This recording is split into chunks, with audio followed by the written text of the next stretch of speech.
Chapter 16. Ready for Action. Half swooning, I sat down upon a bench. My brain, however, began to work again at once. Angulimala had been there. Of that there could be no doubt. And the reason for his coming was only too clear to me. How many tales had I heard of his implacability and greed for vengeance! Moreover, I had had the misfortune to slay his best friend, and, from my time with the robbers, I knew well that friendship among them does not count for less than among highly respectable citizens, indeed, if anything, for much more. At the time when I was his prisoner, Angulimala couldn't kill me without contravening the laws of the senders, and at the same time putting an indelible blot upon his robber honor. Yet he nevertheless all but did it twice over. Now, however, he had at last been able to seek out this land, in spite of its lying so far from the scene of his favored activities, and evidently he intended to make up for that past omission. In the disguise of an ascetic, he had succeeded in leisurely surveying the places of the neighborhood, and, without doubt, had resolved to act that same night. Even if he had by chance perceived that I recognized him, he dared not delay, for this was the last night of the dark half of the month, and to carry out such an enterprise in the light half would have been an offense against the sacred laws of the robbers, and would have brought down upon him the vengeance of the wrathful goddess Kali. I at once ordered my best horse to be saddled and rode into town to the palace of the king. I could easily have obtained an audience, but to my disappointment I learned that he was just then residing at one of his distant hunting lodges. I was therefore obliged to be content with a visit to the Minister of State.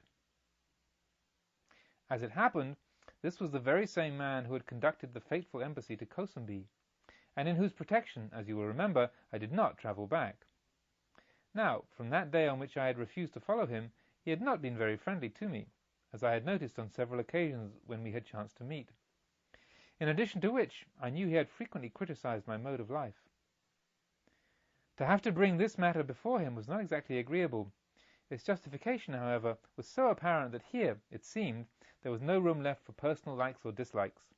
I related to him, therefore, as shortly and as clearly as possible, what had taken place in my courtyard, and added the all but self-evident petition that a division of troops must be stationed for the night at my house and garden, for the double purpose of defending my property from the certain attack of the robbers, and of capturing as many of these as possible.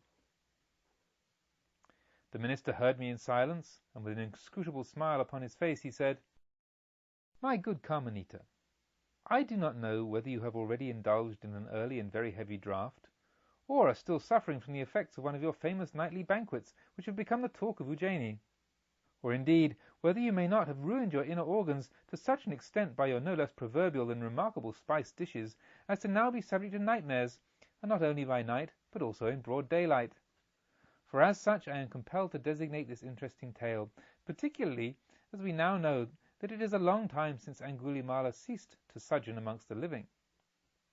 "But that was a false rumor, as we now see," I called out impatiently.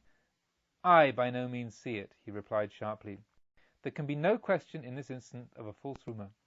A short time after the affair, Satagira himself related to me in Kosambi that Angulimala had died in the underground dungeons of the ministerial palace under torture, and I myself saw his head on one of the spikes over the eastern gate." "I do not know whose head you saw there," I cried, "but this I do know, that 1 hour ago I saw the head of Angulimala safe and sound on his shoulders, and that, far from meriting your mockery, I deserve that you, on the contrary, should thank me for giving you the opportunity—" "Of killing a dead man, and making a fool of myself?" the minister interrupted me. "Much obliged." "Then I beg you at least to remember that this is not a matter which concerns just any place, but relates to a mansion and grounds reckoned amongst the wonders of Ujjaini, and inspected by our gracious king himself with great admiration. He will not thank you if Angulimala reduces all these splendors of his capital to ashes." "Oh, that troubles me very little," said the minister, laughing. "Take my advice. Go home, calm yourself with a short sleep, and don't let the matter disturb you further. For the rest, the whole affair arises from this: that you plunged yourself into a romantic adventure that year in Kosambi, and, in your headstrong folly, flung my words to the winds rather than return with me. Had you listened then, Angulimala would never have made you prisoner, and you would not now be tormented by an empty and baseless fear. Moreover, your 2-month-long life in the company of that robber pack did not improve your morals, as all of us here in Ujjaini have perceived. At this point, he launched into a few additional moral platitudes, and then he dismissed me. Even before I reached home, I was considering what was to be done, seeing that I was now thrown onto my own resources. Arriving there, I had all the movable treasures, costly carpets, inlaid tables, and similar items, carried into the courtyard and loaded onto wagons, in order to have them conveyed to a place of safety in the inner town. At the same time, I had weapons distributed amongst all my people, both wagons and weapons being forthcoming in abundance, owing to the fact that a caravan had been in the course of preparation. But I didn't let things rest there. My first measure was to send several trusted servants into the town in order, by the promise of a handsome reward, to enlist for the night courageous and capable fighting men. For any other person, this would have been a hazardous procedure, for how easily might such fellows, at the critical moment, make common cause with the assailants. But I relied upon certain female friends, who recommended to my servants only trustworthy rascals, and that is, fellows who were capable of anything, but to whom their solemnly pledged word and fighting money, once accepted, was sacred. As I knew this riffraff and their curious customs, I was well aware of what I was doing. During these preparations, as I had no time myself to go to my wives, I sent a servant to each of them, with instructions that they should hold themselves in readiness. Sita with her 2 daughters, Savitri with her little son, to move into the inner town to my father's home. I didn't let them know that it was only to be for one night, because I considered that, once they were there, they might as well stay for a week or longer, and I should meanwhile enjoy a little period of peace at home, supposing, of course, that I succeeded in beating off the attack. Just as little did I let them know the reason for this arrangement, because, at that time, I foolishly believed that one should never give reasons to women. Meantime, the work went on, and I was on the point of making a stirring speech to my armed servants, an old practice of mine when danger threatened on our caravan journeys, and which had always been attended with excellent results, when, with one accord, and as if by pre-arrangement, my 2 wives dashed out of separate doors into the courtyard, with an air of consternation on their faces and shouting loudly. Everyone looked round at them, and I was forced to interrupt my speech before it was well begun. Sita brought out our 2 daughters, Savitri our little son with her, and no sooner had they reached me than they pointed to each other and cried simultaneously, "So at last this awful woman has succeeded in turning your heart against me, so that you drive me forth and lay upon me, your faithful wife, the disgrace of being sent back to my father's house, with your innocent little daughters, with your poor little son." How long and bitterly, brother, have I regretted my greed and folly to have married myself to 2 women at the same time, to have drawn these 2 into a situation fraught with such potential for friction. How painful and joyless it was for all 3 of us, to speak nothing of the children and the rest of the household, who all had to endure our constant wranglings. How rarely I was to discover, does such an arrangement bring anything but grief, for thus it was between us once again. The foaming rage that possessed them brought it to pass that neither perceived how the other accused her of the very same thing which she herself brought forward, and complained of the very same hard fate which she herself bewailed as her own, and that, without question, there must have been a mistake somewhere. Far from suspecting anything of the kind, they screamed and howled, tearing their hair and striking their breasts with their fists, berating me also for my faithlessness and favoritism, until at last, as if by way of relaxation, each began to pour out abuse upon her supposedly victorious rival, which in its coarseness far surpassed anything I'd ever heard, even in the company of women of the streets. Finally, I succeeded in making myself heard, and also in making clear to them that they had utterly misunderstood my message, that neither of them was to be sent home to her own parents, but to my father's house, and by no means as a punishment or any sign of my displeasure, but solely on account of their own and their children's safety. When, however, I saw that they at last fully understood this, I could no longer contain myself, but cried out, "This is what you have created by your unbearable rudeness. You both need to learn to behave yourselves in a seemly fashion. This is what your shaveling monk has done for you. Who do you suppose that was?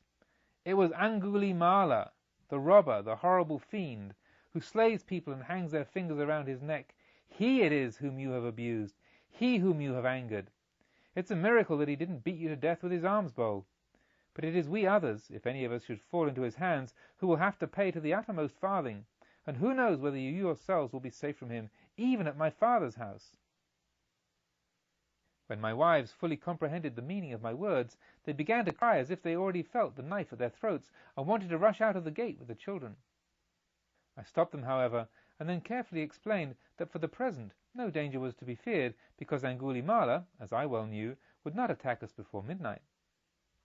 Then I bade them go back into our dwelling and pack all the things together which they and the children would be likely to need during the time that the danger from robbers compelled them to remain in the town. This they then at once did. At the same time, I had quite overlooked the possible effect of my words upon my people, and that, as I soon discovered, was anything but agreeable. For when they learned that it was the terrible Angulimala, long since believed to be dead, that had spied out my house, and would certainly attack it in the night, first one and then another slunk quietly away, until finally they threw down their arms by dozens, and declared that they would have nothing to do with such a devil, that no one could possibly ask it of them. Those who had been enlisted in the town, and of whom the first comers arrived just then, when they heard how things stood, also said that this was not what they had bargained for, and withdrew. Only about 20 of my own people, at their head the brave steward of my house, professed that they would not leave me, but would defend the place to the last drop of their blood, for they could all see that I was determined not to sacrifice this splendid property, in which my heart was wrapped up, but if need be, to perish with it. Several resolute fellows from the town, attracted almost more by the prospect of a hot fight than by the money, and who also did not fear the name of Angulimala, but talked themselves into the belief that, after they'd fought well and been taken prisoner, they would be enrolled in the band, several such desperate characters joined themselves to us, so I finally had command of about 40 well-armed and brave men. Meanwhile, evening was almost upon us, and the wagon for my wives drove up. They came out, bringing the children with them, and all were by this time quieted down. But a fresh anxiety arose at once when they perceived that I was not going with them, that, on the contrary, I had not the slightest intention of leaving the house. They threw themselves on their knees, clutched at my clothes, and begged me, as the tears streamed down, to rescue myself with them. "Husband, don't forsake us! Don't cast yourself into the jaws of death!" I explained to them that, if I abandoned my post, our house would soon become a prey to flames and plundering hands, and my son would lose the chief part of his inheritance, while, on the other hand, if we held out bravely, then there was still a possibility of rescuing it, as no one could say whether or not Angulimala would attack in great force. "Kamanita, Kamanita," they cried, "please don't leave us. The terrible Angulimala will make away with you, and will wear your fingers on his gory necklace. He will torture you to death in his fearful fury, and the fault will be ours. Because of our curses and bad language, you, our beloved, must suffer on that account. We will be punished in hell." I sought to comfort them as well as I might, and when they saw that I was not to be moved from my resolution, they were obliged to make the best of it and get into the wagon. Scarcely, however, had they taken their places when they began to hurl accusations at one another. "It was you who began it." "No, you called my attention to him as he stood there beside the gatepost." "Yes, that you did. You pointed your finger at him right there." "And you spattered him, red spittle." "Up to that time I hadn't chewed any beetle. I never do that in the morning." "But you called him a tramp, a lazy beggar. And you a bald-pated monk." And so it went on. But the creaking of the wheels, as the oxen now began to pull, drowned out their voices.